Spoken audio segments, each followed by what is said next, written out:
Hello મિત્રો, સ્વાગત છે તમારું અમારી સ્કાય સ્કિલ યુટ્યુબ ચેનલ ની અંદર.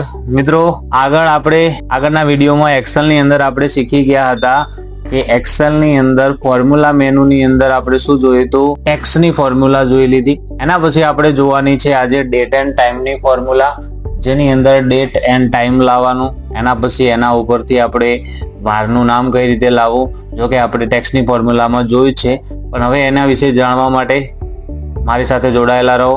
અને હા, સૌથી પહેલા ચેનલને સબસ્ક્રાઇબ કરવાનું ભૂલશો નહીં અને તમારા મિત્રો સાથે ચેનલને શેર કરો. અહીંયાથી હું એક નવી શીટ ઓપન કરી લઉં છું. નવી શીટની અંદર આપણે ડેટ એન્ડ ટાઈમની ફોર્મ્યુલાની અંદર જોઈએ.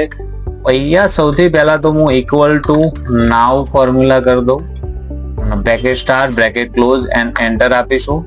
એટલે શું થયું મિત્રો, તો ટાઈમ એન્ડ ડેટ બંને સાથે આવશે. જે કરંટમાં હાલમાં ટાઈમ ચાલતો હશે એ તમને શો કરશે. એના પછી બીજી ફોર્મ્યુલા આવે છે ઇક્વલ ટુ ટુડે. ટુડે ની અંદર આપણે જોઈશું ડેટ એકલી આવશે. એના પછી આપણે જોઈશું, જેમ કે મારે કોઈ ડેટ લાવી હોય, જેમ કે હું અહીંયા ઇક્વલ ટુ ડેટ લખી દઉં, કૌંસ ચાલુ કરું, તો તમને નીચે અહીંયા હિન્ટ આપેલી છે યર. યર ની અંદર શું કરવાનું, તો વર્ષ, જેમ કે હું અહીંયા લખી દઉં 199, પછી કોમા, પછી મંથ, મહિનાનું નંબર કયો મહિનો હતો એ, જેમ કે હું અહીંયા લખી દઉં 9, અને ડેટ અને કૌંસ પૂરો. આટલું કરશું એટલે ડેટ થઈ જશે ડેટના ફોર્મેટની અંદર.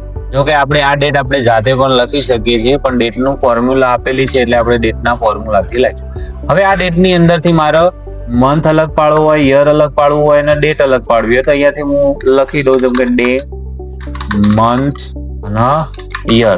તો અલગ પાડવા માટે હું શું કરું, તો એની ફોર્મ્યુલાનો યુઝ કરી દઈએ આપણે. તો equal to day, bracket start, જેમાં ડેટ હોય એ સેલનું એડ્રેસ લઈ લઈશું, કૌંસ પૂરો કરીશું, એન્ટર આપીશું. તો આની અંદરથી ડે અલગ થઈ જશે. એના પછી આપણે જોઈએ તો મારે એની અંદરથી શું અલગ પાડવું છે, તો મંથ, તો equal two month, bracket start, જેમાં ડેટ હોય સેલનું એડ્રેસ, બ્રેકેટ ક્લોઝ અને એન્ટર આપીશું એટલે મંથ અલગ થઈ જશે. યર અલગ પાડવું હોય તો equal to year, bracket start, ડેટના સેલનું એડ્રેસ અને ઓકે. તો એમાંથી વર્ષ અલગ પડી જશે. તો ત્રણે ત્રણ વસ્તુ અલગ પડી ગઈ છે. હવે નીચે આપણે ટાઈમ લાવવું હોય તો, જો કે ટાઈમ આપણે જાતે લખી શકીએ, પણ હું ટાઈમ લાવું તો equal to time, bracket start, સૌથી પહેલા શું લખવાનું, કલાક. તો કેટલા ઓવર થયા, જેમ કે મારે અત્યારનો ટાઈમ લાવવો હોય 12 વાગ્યાનો, પ્લસ મિનિટ 46 સેકન્ડ, કોઈ પણ આપણે રેન્ડમલી લઈ લઈએ 54, કૌંસ પૂરો અને એન્ટર. તો પીએમ ફોર્મેટમાં આવી ગયું. હવે આપણે આની અંદર જોવું હોય કે ચલો હું ફરીથી એમાં નીચે લાવું equal to time, bracket start, 2, 15 અને 45. તો શું થયું, 2, 15 કર્યું તો AM નો ટાઈમ આવ્યો. પણ આપણે જો મારે પીએમ ની અંદર લાવવું હોય તો શું કરવાનું, તો equal to time, bracket start, 24 કલાક પ્રમાણે મારે ટાઈમ કાઉન્ટ કરવો પડે, ત્યારે જ મારે અહીંયા AM કે PM આવશે. તો મારે 2 વાગે એટલે કેટલા કહેવાય, 14 વિરામ 15 મિનિટ અને 45 સેકન્ડ લઈ લો, તો PM આવી ગયું મિત્રો. હવે આની અંદરથી મારે જે રીતે આપણે ડે, મંથ, યર અલગ પાડ્યા એ રીતે મારે શું અલગ પાડવું હોય, પહેલા આપણે લખી દઈએ સેકન્ડ, એના પછી લખી દઈએ મિનિટ, અવર. હવે આને આપણે અલગ પાડવું હોય તો કઈ રીતે પાડીએ, એના માટે ફોર્મ્યુલા ઇક્વલ ટુ સેકન્ડ, સેલનું એડ્રેસ, બ્રેકેટ ક્લોઝ અને એન્ટર. તો સેકન્ડ અલગ પડી જશે. એ રીતે મિનિટ અલગ પાડ્યું તો equal to minute, bracket start, ટાઈમના સેલનું address, bracket close and enter. તો મિનિટ અલગ પડી જશે. કલાક અલગ પાડવા હોય તો equal to hour, bracket start, સેલનું એડ્રેસ અને એન્ટર. તો એની અંદરથી શું અલગ પડી જશે, કલાક. ખ્યાલ આવી ગયો મિત્રો કે તારીખ ઉપરથી આપણે ડે, મંથ, યર અલગ પાડ્યું, ટાઈમ ઉપરથી આપણે સેકન્ડ, મિનિટ અને અવર અલગ પાડ્યું. હવે ધારો કે અહીંયા જે ડેટ આપેલી છે, ડેટની અંદરથી મારે લાવવું હોય કે 11/9/99 ના દિવસે કયો વાર હતો, એ વારનું નામ આપણે શબ્દોની અંદર લાવવું હોય તો આપણે ટેક્સ્ટની ફોર્મ્યુલામાં જોઈ ચૂક્યા છીએ, પણ અહીંયા હું ફરીથી કહી દઉં equal two text, bracket start, જેમાં ડેટ લખેલી હોય એ સેલનું એડ્રેસ, કોમા, મારે ડે નું નામ લાવવું હોય તો 4 વખત ડી ટાઈપ કરીશું, ડબલ ઇન્વર્ટેડ કોમા પૂરા કરીશું, કૌંસ પૂરો અને એન્ટર. તો ડે નું નામ આવી જશે. મંથ નું નામ આપણે શબ્દોમાં લાવવું હોય તો NIS formula equal two text bracket start, જે સેલમાં ડેટ હોય એ સેલનું એડ્રેસ, કોમા મંથ માટે 4 વખત એમ લખીશું, ડબલ ઇન્વર્ટેડ કોમા પૂરા અને કૌંસ. તો સપ્ટેમ્બર મંથ આવી ગયો છે મિત્રો. હવે આપણે ડેટ એન્ડ ટાઈમ ની ફોર્મ્યુલા ની અંદર આગળ જોઈએ.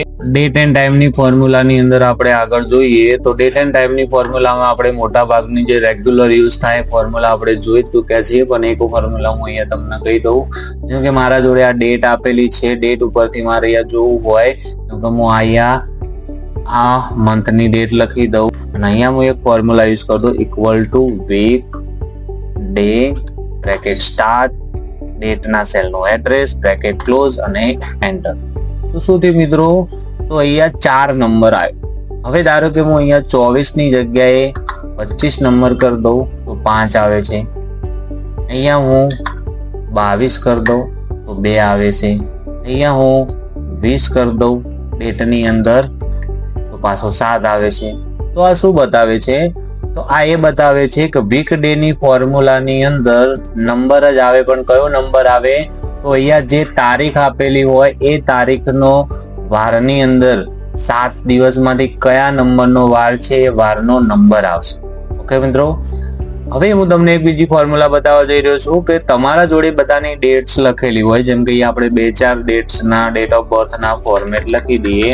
તો અહીંયા મેં ડેટ ઓફ બર્થ લખેલી છે.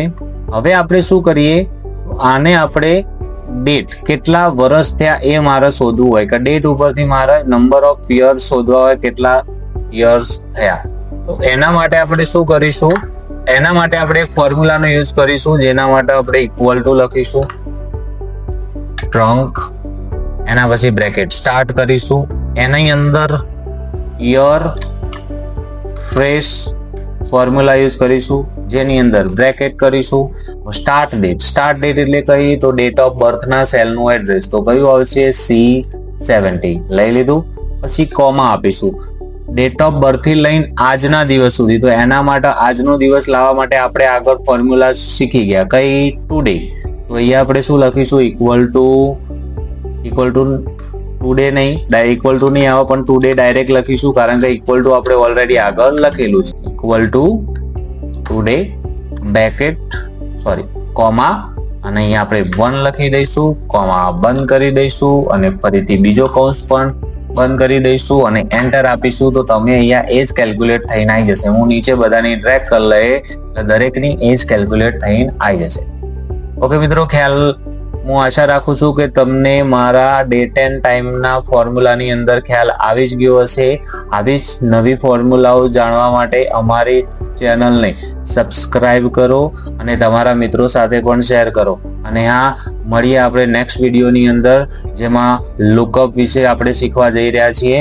ઓકે મિત્રો, થેન્ક યુ, ધન્યવાદ.